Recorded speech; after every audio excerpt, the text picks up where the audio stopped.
Hey, Wilson here. Thanks for joining me. If you're watching this, I'm assuming you want to make something a little bit different in your smoker. And this one's for you. It is simple to do, and the flavors of the espresso beef thrown in with the quinoa cornbread and the pickle spears really captivate your taste buds, the way it all kind of melds together. If you've got them, you can wow your friends and family with this dish. I've done it several times. Or heck, you can just keep it to yourself because you're the one watching the video, right? Well, the first thing we're going to do is start with what is in the key word phrase of this recipe, which is espresso. Now comes the simple part. Take half a cup of coffee. We take a quarter cup of this olive oil. We take 2 cloves of garlic, 2 tablespoons of balsamic vinegar, salt, pepper, 1 teaspoon each.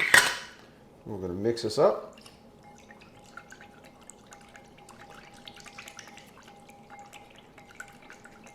And that's our marinade to go with our beef. Got a marinade, got a beef, put it in a Ziploc bag all together, or you could just squeeze it into whatever container you have and make sure you turn it around at least halfway through the marinating period. You can do it for 4 hours, or you could do it overnight. So we got a roast, we're taking it out of the marinade, let it sit for about an hour, let it warm up some. At this point, we're going to shove a digital thermometer into it. Take it out there and put it in the smoker. What we're going to put in the pan you're looking at here, we're going to take the reserve marinade and put that in it. And we're also going to add some water in there to increase the humidity, and that helps it cook go a little bit faster.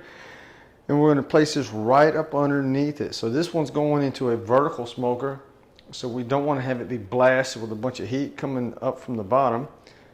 If you have an offset smoker, all you need to do is basically make sure that you've got the water pan off to the right of the fire, which is generally where an offset smoker is at, and that'll increase the humidity. So we'll see you out at the smoker in just a bit. Got a fire rolling down there. We're using oak. It's white oak. Post oak would be the same thing. Red oak's got a slightly earthy taste to it. If you've used it enough, you can tell the difference. Most of the time, oak is oak. So we got a thermometer in there. We're waiting to go 165. 165 you can wrap it, or we're going to cook this thing all the way to 200. Either which way. By wrapping it, basically it helps it cook faster and get past the stall. This is kind of a small piece of meat. I don't think there's going to be much of any stall to it whatsoever. And as you see, we've got the marinade down below, and we've added some water to it because we want the humidity to be bumped up to help us cook this a little bit faster. So now it's just sitting around waiting, and look, I'm going to leave you hanging in suspense whether we're going to wrap this or not. The reality is you're going to find out in just a few seconds. Okay, so we hit 165. We're beeping. We want to go to 200. I'll pull this out and just check it out. That's what we got. We're going to push it back in. We're not going to even wrap it. We're going to get going just like we are right now. And let it hit 200 degrees, and that's when we're going to pull it. Till the time, we're going to keep cooking it at 225 until we reach 200. As we hit our temperature, now we're going to pull it, let it rest for about 15 minutes before we start slicing. So here's our results. Flavorful roast. Got our cornbread with quinoa. You see the quinoa speckled throughout there.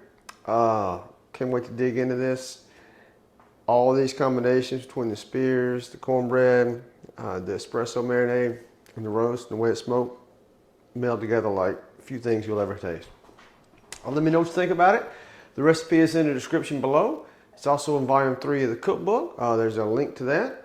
All the volumes that I have out, the proceeds I receive go directly to support charity. This time around at smiletrain.org. You can also just donate directly at smiletrain.org, whichever one floats your boat. Either which way, let me know what you think about this. Hit me up at Cookin with Wilson, that's without the G, at Gmail, Instagram, Facebook, YouTube. Leave a comment. Do whichever. And hey, keep this one thing in mind. If you ever feel like giving up, just remember you probably have a lot of damn people left that you need to prove wrong. Until next time.